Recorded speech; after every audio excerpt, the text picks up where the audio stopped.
Hi, my name is Annie Lai. I'm a fashion photographer. I've lived here for 7 years now already.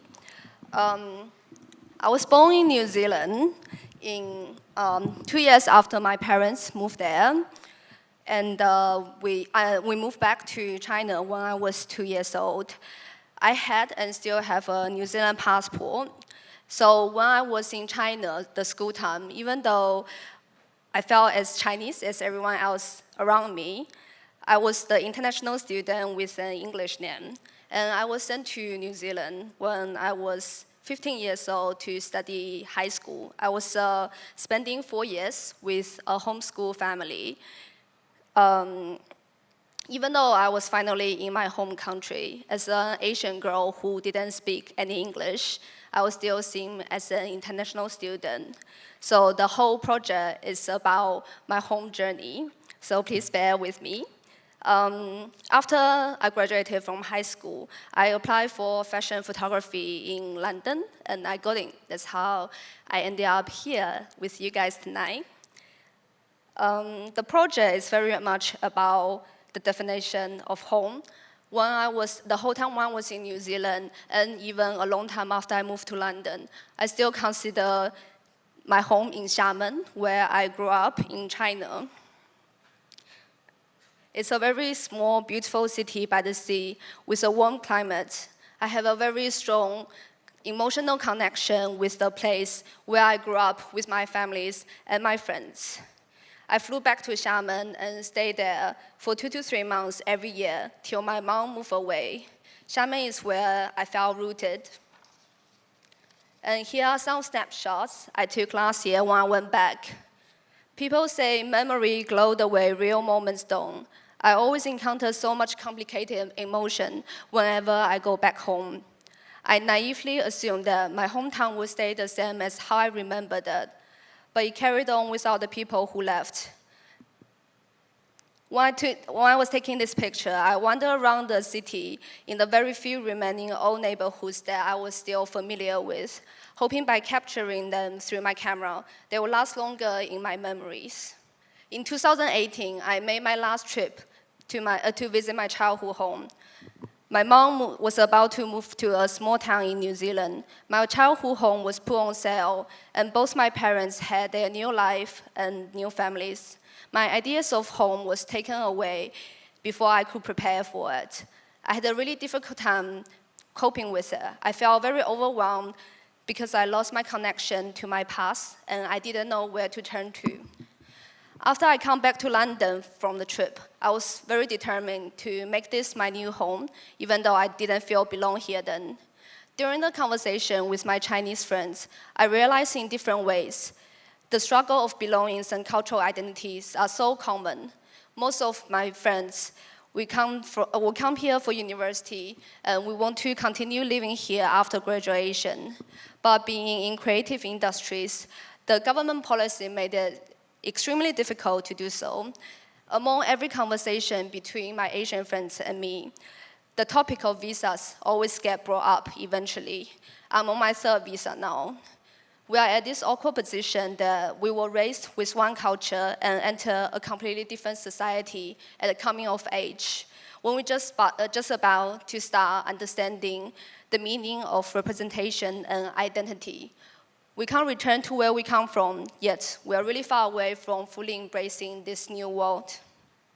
I started this project in between as a means to reach out to the women around me who I felt resonated with. I see a little bit of myself in them, and also the other way around. All the women in this project are Chinese diasporas in London. I take portraits of them at their temporary home in London, where they feel relaxed and most like themselves. By invited to their place, I was given a momentary privilege of trust to glimpse at the fragments of their lives that intersects with mine. Home is supposed to be where you go back to at the end of the day to rest. And so often, the little confined space is also the world we create for ourselves to protect us from everything else. I was really fascinated to see how different yet similar everyone's places are and how their characteristics show through the interior environments. Trained as a fashion photographer, I was very used to work on a certain schedule and with a team. For this project, when the full control is only up to me and the woman in the pictures, I wasn't sure what kind of direction that I wanted for it. At the beginning of the project, I experimented with different kind of approach, having the girl pose in a more quirky, voguing way, or with more setup, direct flash, or having them more dressed up. But after 3 or 4 times attempts, it just felt more right to leave everything more organic, subtle, and intimate, like these pictures you see here. I really enjoy shooting in a natural light as much as I can. So the process will be very much about the interaction between me and the woman that I photograph. It's almost a therapeutic process for me to connect with others during the conversation and change my perspective on things. Some of the women are my friends, and some of them I found through Instagrams. This girl you see here, Chen Xue, she was in the same university as me. She was a professional model here for a few years before she moved back to China. I remember when I went to her place, she opened the door, literally wearing these fluffy pajamas that's bought by her mom, and we decided to shoot her in this outfit. After she received this picture not long after, she told me that even though she's been to so many photo shoots, this is the first time that she actually has a picture just about herself, her life, and her home. I was planning to keep going back to some of these women's displays after a while, just to document their change and journey on the way. But unfortunately, a lot of them left London, especially during pandemic, and I lost my chance to do that. I've lived in London for 7 years now. This is the closest to home I can feel. It's weird to think that living in flux is a constant stay in life. We say goodbye to our close friends all the time because they have no choice but going back to leave the country, and we have to go out of our ways, spending all the money and making all the effort for our visa. Even after living in a country for a decade, we might still not be qualified enough to make this our home. We are not completely outsiders. We are not immigrants. We are somewhere in between. And I think this for me is what this project is about. It's about creating a space of the nuance, especially in the world when everything is labeled. The nuance is also worth to be seen, to be talked about, and to be documented. Everyone who chooses to find their new homes have a common. We are seeking for something lacking from where we come from.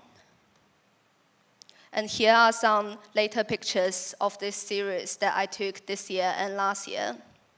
And then here I included some of the pictures from my family album.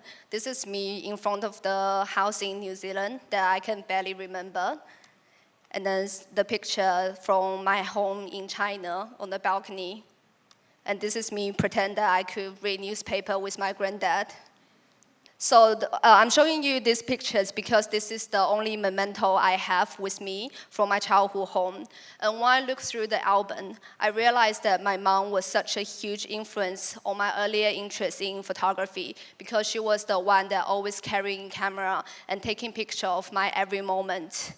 Memories are subjective, and I think she more or less shaped my memories towards my home and my childhood through these pictures. I feel like for this personal project in between, I become the role that my mom played to this woman.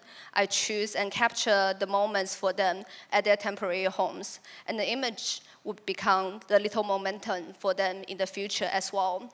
And lastly, I want to quote from my incredible friend Wen Chu, who was also one of the women in this project that I photographed. The sentence she said really stayed with me. As we are molding and being molded by our experiences, we are constantly seeking a sense of validation and belongingness. This doesn't necessarily have to come from a physical place, but anyone and everywhere that we found resonance with. Thank you, everyone.